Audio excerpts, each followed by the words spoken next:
Всем привет! Тема сегодняшнего урока – это условное наклонение глагола «шарты рай». Условное наклонение обозначает действие, которое является условием для совершения другого действия. Как пример возьмем предложение «Если пойдет снег, надень теплую шапку». То есть условием у нас является глагол «пойдет». То есть если пойдет снег, то второе действие, которое нужно выполнить, это слово «надень». Один глагол выступает условием для другого глагола. Способ образования условного наклонения следующий. К основе глагола прибавляются аффиксы «са», «се». После этого прибавляется личное окончание второго типа. Аффикс «са» присоединяется тогда, когда основа глагола у нас твердая, и аффикс «се» присоединяется, если основа глагола мягкая. Так возьмем для примера глагол «отеру» – «сидеть». К основе глагола мы прибавляем суффикс «са», так как глагол у нас твердый и основа твердая, звучит «отер». Это основа глагола твердая, поэтому мы и прибавляем твердый аффикс «са». После этого прибавляем личное окончание второго типа первого лица. И предложение звучит «мен отерсам». На русский язык это переводится как условие «если я сяду». То же самое происходит и в следующих лицах. «Сен отерсан» – «если ты сядешь». «Сыс отерсанс» – если вы сядете, это уважительная форма единственного числа. «Ол отерса» – если он или она сядет. В третьем лице у нас не прибавляются никакие личные окончания. И также происходит во множественном числе. «Быс отерсак» – если мы сядем. «Синдер отерсандар» – если вы сядете.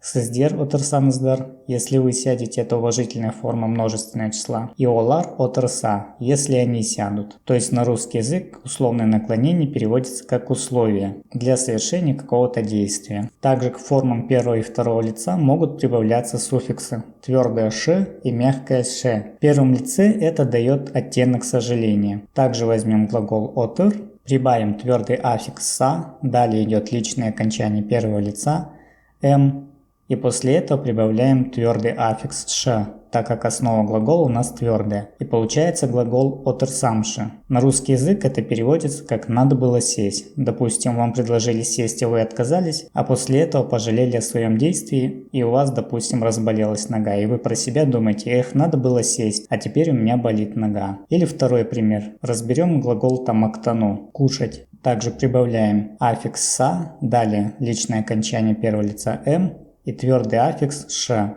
так как основа глагола у нас тоже твердая. Получается таматтансамши. На русский язык переводится как «надо было поесть». Не забываем, что все это относится только к первому лицу. И это переводится как «надо было поесть». То есть вы не успели поесть и после этого думаете: «Эх, надо было поесть, а то я теперь голодный». А во втором лице это дает оттенок просьбы. Также разберем глагол «отеру», и глагол звучит «отерсанши». То есть это звучит как просьба.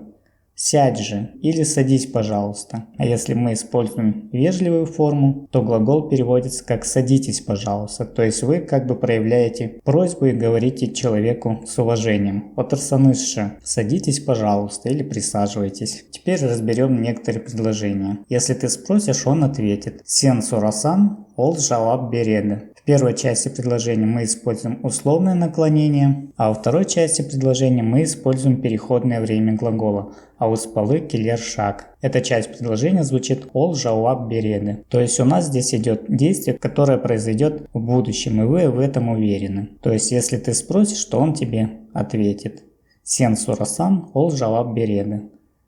Также и в следующих примерах. «Кар жауса күн суық болады». Если пойдет снег, день будет холодным. Первая часть предложения это у нас условное наклонение, то есть выражается какое-то условие «если пойдет снег». И вторая часть предложения это как действие в будущем. То есть если первое условие выполнится, то второе действие будет результатом первого действия. Если пойдет снег, то результат будет, что день будет холодным. «Кар жауса күн суық болады». И последнее предложение: если он пойдет в кино, я тоже пойду. «Ол киноға барса, менде барамын». То есть здесь первая часть предложения это условие, в данном случае глагол «бару» используем мы. В третьем лице он звучит как «барса», это условие. А во второй части предложения мы используем переходное время глагола. То есть если он пойдет в кино, я тоже пойду, и вы в этом уверены. И поэтому мы используем переходное время глагола «ауспалы келер шаг». «Ол киноға барса, менде барамын». Тоже переводится как «де». Ну а на этом данный урок завершен. Большое спасибо за просмотр и увидимся в следующем уроке.